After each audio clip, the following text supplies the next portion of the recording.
Hello everyone, good morning. આજે મોર્નિંગમાં જાગી સ્નાન કરી આ તરફ મેં બી થઈ ગઈ હતી રેડી થઈને ચલો ફટાફટથી મોર્નિંગ રૂટીન સ્ટાર્ટ કરી છે। પહેલાં મેં આ તરફ મારા હનુમાનજી દાદુને મનાવી લઈશ અને જ્યાં આજે મેં મારું રૂટીન ફિનિશ કરી અને થોડી વાર મોબાઈલ હાથમાં લઈ વાયટી સ્ટુડિયોમાં જઈને જ્યાં મેં કમેન્ટ્સ રીડ કરી ત્યાં તો કમેન્ટ્સની અંદર તો આતંક મચી ગયો છે કમેન્ટ્સથી, બટ એમનાથી મને કોઈ જ ફર્ક નથી પડતો કેમ કે બિન માગી સલાહ છે અમે કોઈ જ ફર્ક નહીં પડી શકતા।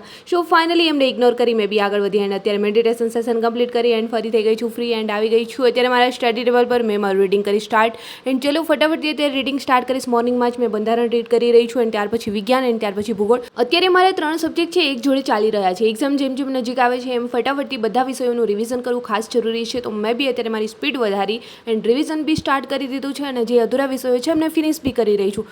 કોઈની કમેન્ટ સાથે તમે લેક્ચર કોના જોવો છો, જ્ઞાન લાઈવના જોવો છો, કોઈની કમેન્ટ સાથે વિજ્ઞાન શેમાંથી કરો છો, યુવા ઉપનિષદની બુકમાં અને લેક્ચરમાંથી કરું છું। આ રીતે મેં મારું સિલેબસ છે કમ્પ્લીટ કરી રહી છું, પરંતુ એક્ઝામ જેમ જેમ નજીક આવે છે એમ બધાને ધક થઈ રહ્યો હશે, બટ ડોન્ટ વરી, સિલેબસ છે કમ્પ્લીટ કરો, એક્ઝામ જેવી બી હશે જોયું જ હશે।